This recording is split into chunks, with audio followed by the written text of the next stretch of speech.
पिछली वीडियो में हमने महत्वपूर्ण राष्ट्रीय राजवंशों के बारे में जाना जिनका प्रभाव छत्तीसगढ़ में रहा। इस वीडियो में हम छत्तीसगढ़ के महत्वपूर्ण क्षेत्रीय राजवंशों के बारे में जानेंगे। छत्तीसगढ़ के क्षेत्रीय राजवंशों को दो प्रकार से विभाजित किया जा सकता है। पहला, लोकेशन के हिसाब से जहाँ इन्होंने शासन किया है, जैसे दक्षिण कौशल और दंडकारण्य। दूसरा, टाइमलाइन के हिसाब से। तो इस वीडियो में हम टाइमलाइन के अकॉर्डिंग विभाजित करेंगे।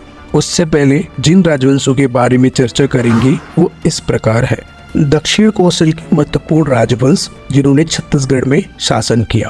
पहला, राजर्षि तुल्य वंश। दूसरा, सरबपुरी वंश। तीसरा, पांडु वंश या सोमवंश। चौथा, बाण वंश और पांचवा, फड़ीनाग वंश। दंडकारण्य के महत्वपूर्ण क्षेत्रीय राजवंश नलवंश। दूसरा, छिंदकनाग वंश। तीसरा, काकतीय वंश होता है। और मध्य छत्तीसगढ़ में शासन करने वाला कलचुरी वंश। आज के इस वीडियो में हम इन सारे राजवंश, क्षेत्रीय राजवंशों का एक एक का ओवरव्यू करेंगे और इसके पश्चात जो आने वाली वीडियो है एक एक राजवंशों का संपूर्ण डिटेल दिया जाएगा। छत्तीसगढ़ प्राचीन काल से ही छोटे बड़े क्षेत्रीय राजवंशों का एक महत्वपूर्ण स्थान रहा है, जिसमें सबसे पहले जिसका आर्कियोलॉजिकल एविडेंस मिला है राजर्षि तुल्य वंश है। इसे सुरा वंश भी कहा जाता है। इसका संस्थापक सुरा शासक था। सुरा ने 4वीं शताब्दी में राजर्षि तुल्य वंश का स्थापना किया और इनका शासन का क्षेत्र आरंग था, जो कि अभी रायपुर संभाग के क्षेत्र में आता है। इनका प्रमुख शासक सुरा, दैत विभीषण, भीमसेन प्रथम, दैत वर्मन द्वितीय और भीमसेन द्वितीय। भीमसेन द्वितीय का ताम्रपत्र आरंग से प्राप्त हुआ है, जिसमें इनके पूर्वजों के बारे में जानकारी मिलती है। साथ ही साथ 2 ब्राह्मणों को दान देने की भी जानकारी प्राप्त होती है। राजर्षि तुल्य वंश राजयोगी का उपाधि धारण किया करते थे। साथ ही इनके राजमुद्रा में सिंह अंकित हुआ करता था। विभिन्न शासकों ने 6वीं शताब्दी तक राजर्षि तुल्य वंश में शासन किया और अपना दबदबा बना के रखा।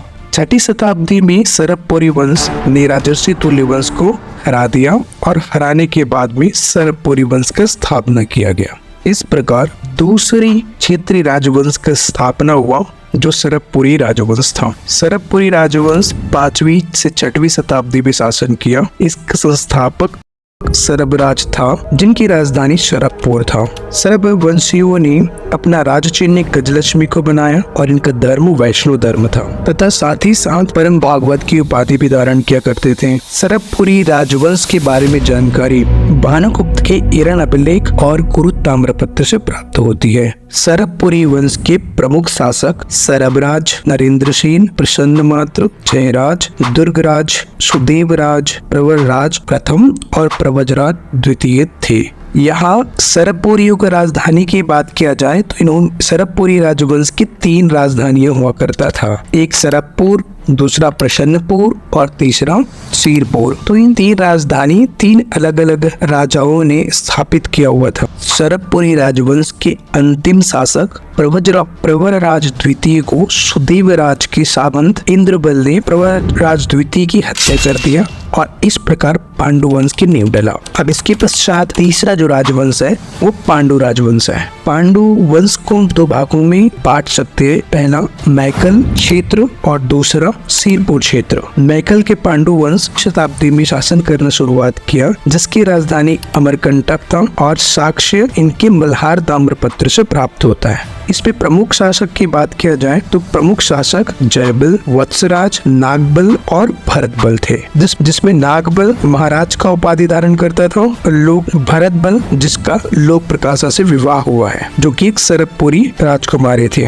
दूसरा, सीरपुर के पांडुवंश। सीरपुर के पांडुवंश 6वीं से 7वीं शताब्दी में शासन करना शुरुआत किया, जिसकी राजधानी सीरपुर था और ये परम भागवत की उपाधि धारण करते थे। इसका संस्थापक इंद्रबल था, जिसका साक्ष्य कालिंजर शिलालेख, खरोद शिलालेख, कंवाताल शिलालेख, भांडक शिलालेख, राजिम शिलालेख, बारूद, सीरपुर, अड़भार आदि शिलालेखों से मिलता है। लिपि की बात किया जाए, पीटिका शीर्ष लिपि, किलाक्षर लिपि का प्रयोग होता था। पीटिका शीर्ष लिपि में ताम्रपत्र में मिलान और किलाक्षर लिपि शिलालेखों में पांडु वंश छत्तीसगढ़ का स्वर्ण काल कहा जाता है और यह महाशिवगुप्त बालावर्जुन का शासन काल था। छत्तीसगढ़ का उत्कर्ष काल की बात किया जाए तो महाशिव तिवर देव रहता है। साथ ही साथ छत्तीसगढ़ में मंदिरों का निर्माण सबसे ज्यादा पांडु वंशों ने किया हुआ है। इसके प्रमुख शासक की बात किया जाए तो उदयन है, जिसे आदि पुरुष कहा जाता है। दूसरा इंद्रबल वास्तविक संस्थापक है, जिन्होंने इंद्रपुर खरौद की स्थापना किया। इसके 3 पुत्र हुए, नंदराज, ईशान देव और भवदेव रणकेशरी। चौथा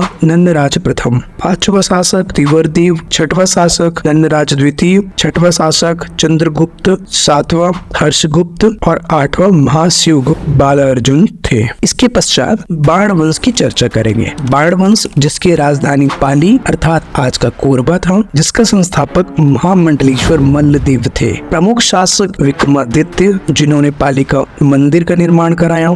त्रिपुरी के कलचुरी शासक शंकरगण द्वितीय ने विक्रमादित्य को पराजित कर अपने अधीन कर लिया था।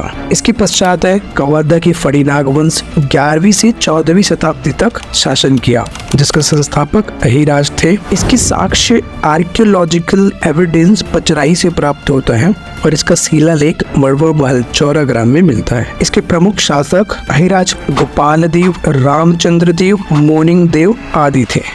इस प्रकार आज हमने छत्तीसगढ़ के क्षेत्रीय राजवंशों का ओवरव्यू किया। आई होप आपको बहुत अच्छे से समझ में आ गया होगा। इसके बाद आने वाली वीडियो में एक एक क्षेत्रीय राजवंश और राष्ट्रीय राजवंश जो आपके CGPSC, CG व्यापम और अन्य प्रतियोगी परीक्षाओं के लिए उपयोगी है, उसके लिए हेल्पफुल रहेगा। एक एक राजवंशों के ऊपर डिटेल में वीडियो एनिमेशंस के थ्रू आपको समझ में आएगा।